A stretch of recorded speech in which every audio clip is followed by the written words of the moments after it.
Нашата вера во Бог Света Троица и црковното учење за Света Троица во православието не се само догматски канон или тема од теологијата, туку тоа всушност е прашање за животот и смртта. Таинството на Света Троица не е светна идеја од човечка филозофија, туку е троична тајна на Божјата икономија, на Божјиот домострој кој го втемелува и поддржува битието. Она што го држи светот однатре не е стабилност на некој закон, туку љубовта на трите личности, Отецот, Синот и Светиот Дух, неискажливата и несватлива тајна на едниот и троичен Бог, благословената и царствена Троица, која е лична причина и извор, темел и средиште на севкупното постоење и на целиот свет. Од оваа личностна тајна, која со бескрајната и неопишлива Божја икономија го прави чудото на создавањето и спасението, доаѓа целата вистина и се одвива целиот живот на Христовата црква. Тоа е почетокот и крајот на христијанската вера и христијанскиот етос, коренот и богатството на побожноста и животот. Света Троица е откровение на смислата и на перспективата на секоја стварност и на севкупната стварност, само откровение на нестворениот Бог и откровение на створениот свет. Пресвета Троица е творечката причина и можност на секое човечко битие и постоење. Според Свети Иринеј Лионски, Синот Божји, тоест Христос и Светиот Дух се Божји раце со кој е створен човекот според образот и подобието Божји. Човекот станува и е икона, иако и нејасна, икона на архетипот Троица, икона која има вродена склоност кон светлината, со која се осветлува смислата на неговото присуство, на полнотата и творењето. Постоењето и домостроителното присуство на Света Троица го одредува и уредува човечкото постоење онтолошки и сознајно, зашто троичниот живот и заедница представуваат единствениот начин на постоење. Ако потполно се отфрли Света Троица како единствен темел на секоја стварност, на секое битие, секое мислење и живот, човекот е осуден на безизлез, паѓа во сомнеш и прелест, во расеаност на битието, во духовна смрт. Во крајна линија, меѓу Света Троица и пеколот не постои друг избор. Човекот, значи, нема пред себе избор меѓу Света Троица и себе самиот.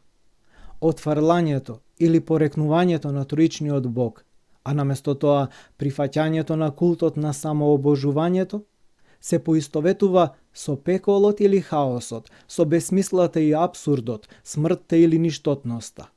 Во тој случај, човек ја губи превосходната стварност и тоа губење ја детерминира севкупната трагедија на реалноста. Се станува безумие, изопаченост, несреќа, очај. Како оној што го изгубил правиот пат, скита по туѓа земја, не знаејќи каде оди, така и човекот скита, не верувајќи во едносушната Троица.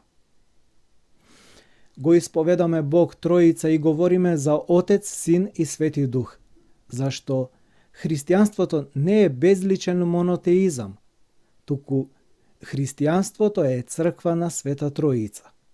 Тоа значи е надминување и отфрлање на секоја филозофска или абстрактна идеја за Бог, секое разбирање на Бога како чиста енергија или абстрактна суштина, секоја земска представа за Бога како владетел и господар.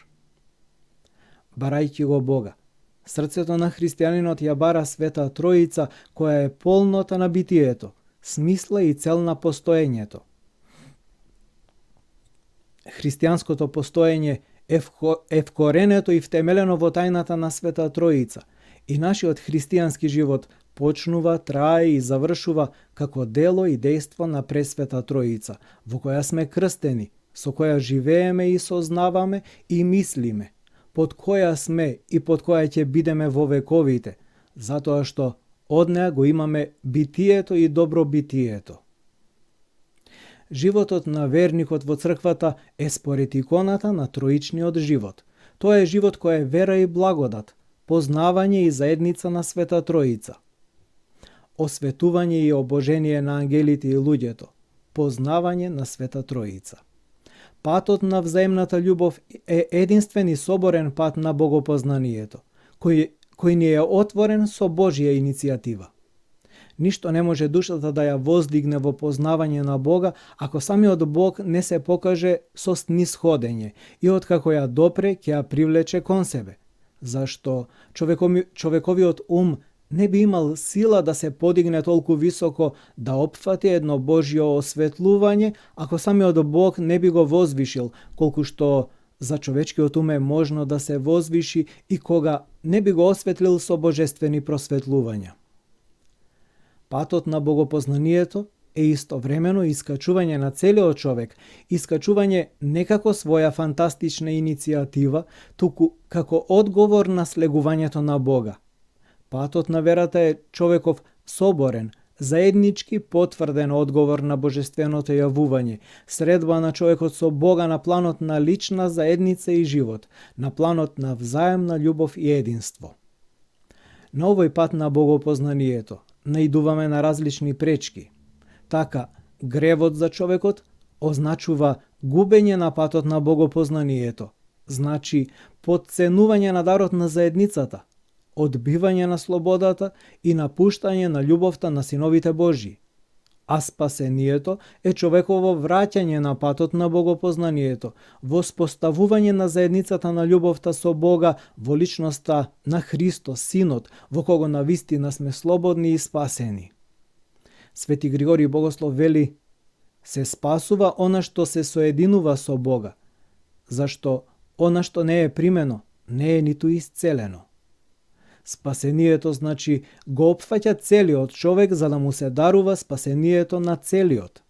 Ова покажува дека богопознанието и личната димензија на врската на Бога со човештвото имаат онтолошки, битиен, а не интелектуалистички карактер. Нашиот Бог не е Бог на мртви теолошки системи, туку е Бог на личните постоења и на лични откровенија. Во нашето теолошко предание, проблемот на Божиото познание, но и познание на човекот и светот, се поставува не како барање на интелектуални и објективни дефиниции и не се исцрпува во одговор на совпаѓањето на мислата со објектот кој мисли. Напротив, се работи за еден животно етички предизвик за преминување или враќање или напредување. Релативно е кој термин ќе го избереме за да ја изразиме смислата, односно состојбата што е согласна на нашата природа, што е во склад со природата, а тоа е Божјата назначеност за секое битие или секој предмет. Познавањето на личниот Бог ја предпоставува битино личната целосност на човекот, единството на умот и срцето, на зборовите и делата, на етосот и битието. Единство кое ја чува соборната непосредност и животната потврда на вистинското знаење. Ништо не постои и не може да се разбере надвор од онтолошката врска или можноста за лично постоење на човекот и заедницата. Ако нешто и постои надвор од тоа, тогаш е отуѓено, осамено, бесмислено и смртно. Бог го создал човекот како битие единствено, соборно и лично. Името на стварениот човек не е само дека е некој, туку дека е соборен човек, човек на заедницата. Православната антропологија ја брани целосноста на човекот, единството и соборноста на неговото битие, затоа што ништо не се подразбира, ниту битие, ниту историјата, надвор од личното втемелување, од личната димензија и перспектива. Севкупното битие и постоење се одликува со личната и онтолошка длабочина во која Бог е почеток и темел. Иконата, тоест образот на човекот или во човекот, не се наоѓа во еден дел од природата, ниту пак благодата е во нешто од она што го гледаме, туку истата сила се распростира на севкупниот човечки род на еднаков начин. На човекот му е туѓ секој дуализам или двоначалство, поделба или делба, секоја осаменост и едностраност, спротивставеност и судир на делови, затоа што ниту само душата, ниту само телото се нарекува човек, туку и едното и другото, бидејќи човекот е створен според иконата, образот Божји. Овој соборно личен карактер на човекот бара постојано надминување на индивидуализмот и барање на заедница, бидејќи дури во неа, во заедницата станува целосен и го добива печатот на динамична и апсолутна личност. Втемелувањето и размерите на овој карактер се наоѓаат пред се во онтолошката врска и однос на човекот со Бога. Само во личниот Бог човекот има можност за постоење и личен однос, зашто човекот е теолошко битие, црковно битие и полнотата на својот живот ја наоѓа во посвојувањето од Бога, во остварувањето на подобието Божјо, во уподобувањето, како што го нарекуваме процесот на исправање, усовршување и станување сличен на Бога во неговите својства. Свети Василий Велики вели: оној што го изгубил уподобувањето на Бога, ја изгубил блискоста со животот, зашто припадноста на луѓето е животот кој се уподобува на божествената природа. Со други зборови, личната димензија значи движење на човекот со сето срце кон Бога, кој прв прави движење на љубовта, лично доаѓајќи кај човекот, како што пишува светот апостол Јован Богослов. Меѓу своите дојде, но своите не го примија. Бог навистина може се, освен да го принуди човекот на љубов. Тоа е слободата Божја што се открива во љубовта, која е начин на постоење на Бога, негово суштинско дејствување. И зачувувањето и губењето на единството и соборноста на човекот, на онтолошката и на неговата лична полнота, се можни сообразно со мерката на трудот на човекот кој се приближува до Бога или се оддалечува од Него, кој Бога го љуби или го мрази, кој е побожен или непобожен. Животот и смртта се гранични состојби на човековото битие пред кои Бог секојдневно не поставува. Поставив пред твоето лице живот и смрт, добро и зло, благослов и проклетство. Едно древно отечко предание поучува: постојат два пата, едниот на животот и другиот на смртта.